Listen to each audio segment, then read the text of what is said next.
Iran Israel উত্তেজনা বাড়ার সাথে সাথে আবার আলোচনায় শিয়া সুন্নি বিভাজন। ইরান একটি শিয়া সংখ্যাগরিষ্ঠ দেশ, অন্যদিকে বিশ্বের বেশিরভাগ মুসলিম দেশ সুন্নি। এই কারণেই অনেকেই ভাবছে এই সংঘাত কি শিয়া বনাম সুন্নি, কিন্তু বাস্তবতা একটু ভিন্ন। ইরান ইসরায়েল দ্বন্দ্ব মূলত রাজনীতি, ভূ রাজনীতি আর ক্ষমতার লড়াই। এটা সরাসরি শিয়া সুন্নি যুদ্ধ নয়। তবে মধ্যপ্রাচ্যের কিছু জায়গায় শিয়া সুন্নি বিভাজন আগেই ছিল, যার শিকড় দেখা যায় কারবালার যুদ্ধের মতো ঐতিহাসিক ঘটনায়। আজকের সংঘাতে ধর্মের চেয়ে বেশি প্রভাব ফেলছে রাজনৈতিক স্বার্থ, জোট আর কৌশল। তাহলে প্রশ্ন হলো, এটা কি ধর্মের লড়াই নাকি ক্ষমতার খেলা? 632 খ্রিস্টাব্দে মহানবী হযরত মুহাম্মদ সাল্লাল্লাহু আলাইহি ওয়াসাল্লাম ইন্তেকাল করেন। তখন সবচেয়ে বড় প্রশ্ন ওঠে, এখন মুসলিমদের নেতা কে হবে? একদল বলল নেতা জনগণের পরামর্শে ঠিক হবে, তাই তারা আবু বকর রাদিয়াল্লাহু তাআলা আনহুকে খলিফা বানালো।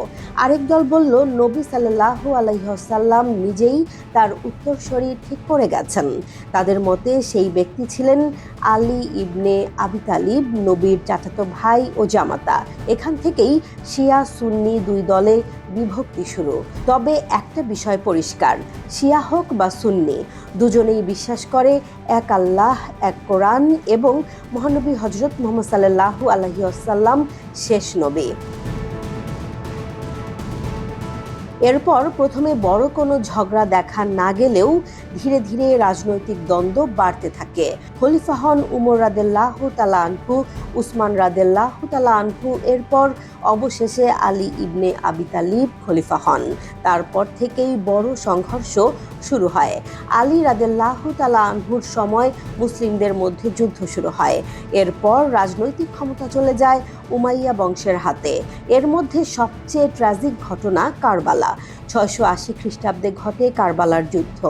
এখানে ইমাম হুসাইন নবীজির নাতি একটি দল নিয়ে অন্যায় শাসকের বিরুদ্ধে দাঁড়ান, কিন্তু তিনি ও তার সাথীরা শহীদ হন।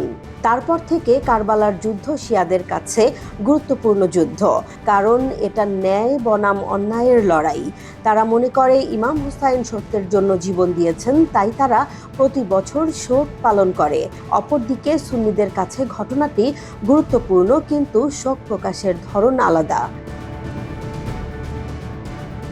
সহজভাবে বিশ্লেষণ করলে দেখা যায়, শুরুতে ছিল নেতা কে হবে এই প্রশ্ন, পরে সেটা হয়ে যায় রাজনীতি ও বিশ্বাসের পার্থক্য। আর কারবালার পর এটা দুই আলাদা ধারায় পরিণত হয়। শিয়া ও সুন্নি একই ইসলাম থেকে এসেছে, একই কোরআন মানে, একই নবীকে অনুসরণ করে। পার্থক্যটা মূলত ইতিহাস ও নেতৃত্বের ব্যাখ্যা নিয়ে। এবার আসা যাক শিয়া মুসলিম কারা। শিয়া মুসলিমরা ইসলামের একটি প্রধান শাখা।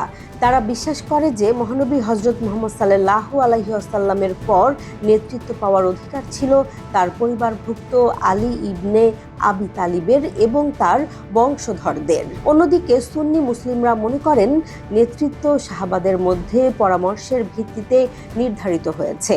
শিয়া ও সুন্নির পার্থক্য, নেতৃত্ব শিয়ারা ইমামত বিশ্বাস করে, সুন্নিরা খিলাফত। ধর্মীয় ব্যাখ্যা, কিছু ফিকহ ও আকীদায় পার্থক্য আছে। তাহলে শিয়ারা কি মুসলিম? সংক্ষেপে উত্তর, বিশ্বের অধিকাংশ ইসলামিক স্কলারদের মতে শিয়ারা মুসলিম, কারণ তারা এক আল্লাহ হতে বিশ্বাস করে, কোরআনকে মানে, হযরত মুহাম্মদ সাল্লাল্লাহু আলাইহি ওয়াসাল্লামকে শেষ নবী হিসেবে মানে। তবে কিছু বিষয়ে মতভেদ আছে, যার কারণে কিছু গোষ্ঠী তাদের নিয়ে প্রশ্ন তোলে। গুরুত্বপূর্ণ দিক হচ্ছে, ইসলামে বিভিন্ন মতভেদ থাকলেও মূল বিশ্বাস এক হওয়াটাই সবচেয়ে গুরুত্বপূর্ণ। তাই অনেক বড় আলেম ও ইসলামিক প্রতিষ্ঠান শিয়া সুন্নি উভয়কেই মুসলিম হিসেবে গণ্য করে।